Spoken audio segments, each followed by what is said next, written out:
Hey Falcons fans, this is Sean McNally with bloggingdirties.com on the Fansided Network. Quick little breakdown here for you, AFC East. Now of course the Falcons have gone ahead and actually brought together a pretty hard little draw there. And of course I've already broken down the NFC East. Now we are for the AFC. First off, let's go ahead and just focus on, how about the New England Patriots? Start off nice and high. The Patriots are amazing. They're a juggernaut, frankly. At this point in the NFL, there is no team unmatched in them. Even though they haven't won the Super Bowl every year, it sure as hell seems like they sure are. At least they contend for it every year. Now, they went ahead and matched the Falcons' win total from last year, 11-5. But, of course, they missed the playoffs because, let's face it, the AFC, whatever you want to basically think about them, is a stronger division. They proved it, obviously. You go at 11-5 in any other team, any other division, you're going to make the playoffs. That just shows you something. Of course, when it comes down to it, Tom Brady's coming back. Tom Brady is certainly an incredible quarterback. Not taking anything away from the guy, but at this point you have to ask yourself, what gives? Is this guy ever going to have a bad season? Honestly, I don't think so. John Montana didn't have one until he went to KC. Sorry, Chiefs fans, it's true, he did. But at this point, I just don't see that ever slowing down. Not with coaching like you have with Bill Belichick. Everyone's on the Belichick train, we'll say. The proverbial nipple-sucking milk, whatever.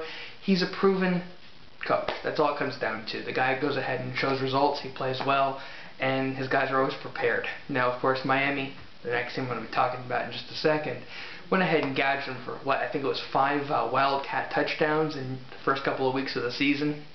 Didn't stop them. Now, obviously, it could have been the difference between them making the playoffs or not, but at the end of the day, they lost that game. It happens. They're still an incredible team. They still have incredible depth. Defense is still winning games. I'm a big fan of Gerard Mayo, linebacker out of USC. Incredible player. Just want to give a shout out. Let's go ahead and talk about Miami real quick. Miami's an incredible team for one specific reason. They went from 1-15 to won the division. They went ahead and played exceptionally well, and they're basically going to continue to do it this year, in my opinion. When it comes down to it, it's one key reason. More than anything else, it's not necessarily coaching, if you really want to call it that. It's Bill Parcells. The Tuna, as I call him, is an incredible coach. And even though he's not officially coaching, he has his mark all over this team, whether it's getting a lot of players from Dallas and various trades, free agent signings, and of course just making this team just look just all over with that defense. This is an incredible team, and they're certainly going to contend this year, I think, for the AFC East crown again. Of course, the key to this game and for this team is frankly going to be them doing one specific thing, and that's, of course, keeping their quarterback on his feet. This team is not going to function well whatsoever if they don't have this kind of leadership from a guy that's coming into the league, here, Chad Henne from University of Michigan. Let's go ahead and talk about the third team of the division, New York Jets. Got Rex Ryan, probably my favorite defensive coordinator in the entire league. I love what he did with Baltimore. He, frankly, pressures a quarterback like nobody's business. He makes great quarterbacks look ridiculous. And when it comes down to it, he got a position that he really, truly deserved. Nobody in this league, in my honest opinion, deserved a head coaching position more than this guy. I love him. He's probably one of my favorite coaches out there. And frankly, when it comes down to it, he's going to put a mark on this team immediately. I think the defense, by signing a bunch of guys that he went ahead and essentially just pilfered from the Baltimore Ravens, is going to make this team exceptional, at least in a defensive standpoint, almost immediately. I can't see him not doing that. Now, offense is another thing. Let's face it, they have Sanchez. Good quarterback from what I see. Doesn't look bad. Certainly doesn't look like he's going to be a bust in any way, shape, or form from my perspective. But this team does not have an offensive identity, I think we can basically say at this point. They don't have an impact receiver. They have a good running back, Thomas Jones, but nobody that I'm really too scared of, frankly, if I'm going to be playing him every week. And when it comes down to it, it looks like Washington's going to go ahead and actually hold out for a contract. So at this point, I really have to ask myself, am I really scared of the offense? I don't think so. Now, if I'm the Falcons offense, from their perspective, I'm going to come in, obviously, and I'm going to look to do whatever I possibly can to get points on the board, and I'm going to look to play defense. Well, easier said than done when it comes down to the Falcons and their secondary issues, whatever else, but with a rookie quarterback and a running game that doesn't really scare that many people, at least in my opinion, I'm not really too worried about this team. Last but not least, of course, the team that is frankly gonna, at my honest, okay, let's just face it, they're gonna stink this year, is gonna be the Buffalo Bills. Now, Marshawn Lynch, running back, awesome player. He really just has good skills. I don't think he's an exceptional back. I don't think he's an Adrian Peterson by any stretch of the imagination, but he's certainly good. And when it comes down to it, he deserves to be in this league. But when it comes down to it, this offensive line is thinner than Japanese paper. It just doesn't do anything. There's no continuity there. And when it comes down to it, adding Terrell Owens is a great thing to go ahead and put butts in the seat, which is certainly going to go ahead and accomplish.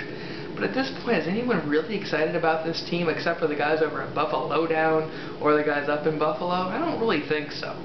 Now, yeah, people are going to be looking, of course, at T.O.'s reality show. It's something that's obviously going to be talked about, which is good for the team. Get some exposure out there, because let's face it, Buffalo can use it. But is this team really going to go ahead and do anything? I don't think so. Let's focus on their defense for just a quick second. Their defense, who are they? Well, there's that Polzinski guy. There's nobody else I can think of. And that's what it comes down to it with this team. It's no names. It's a bunch of people that you really just don't necessarily know all that well. Now, can they step up and play a few games? Sure. Will they go ahead and probably go 7-9 again? Most likely, yeah. At this point, I just don't think they've really done anything necessarily with that team to go ahead and actually make themselves a contender in any way, shape, or form. So, of course, go ahead and put the spin back on the Falcons real quick. What are we really scared of here? From my perspective, not a whole hell of a lot at all. So, that's what I'm going to go ahead and say. Now, of course, there's one other extra little team we're just going to go ahead and throw in because, of course, 16 games. There has to be an extra team, of course, in there outside of the AFC and East and NFC East, and of course our NFC South. And I'm going to go ahead and take care of them now. San Francisco 49ers. This is the only time, interesting little factoid for you folks, the Falcons are actually going to basically going to go ahead and fly across the Mississippi River this entire season. Every game is in the East, which I actually like, aside of course from going to Dallas, but that's pretty darn close. This is the only one to the West Coast, let's just put it that way. San Francisco. Mike Singletary turned this team around at the end of the season. The question is that going to continue? I don't know. Fred Gore, great running back. He's a stud. Bruiser, plays well, interesting cut and run kind of a guy. Reminds me a lot of Emmitt Smith. And that's a big compliment coming from a guy like me, because I really liked Emmitt Smith growing up. At this point, though, this offensive line is garbage. They have Shaun Hill most likely as the starter. And that's not going to scare a damn person. They have Patrick Willis, who is the human tackling machine. And they will go ahead and beat you up on defense. No question about that. On offense, though, who are they going to basically do? I like the, of course, pickup at a Michael Crabtree kid out of Texas Tech. Exceptional athlete. Certainly looks to be a good player coming into the league.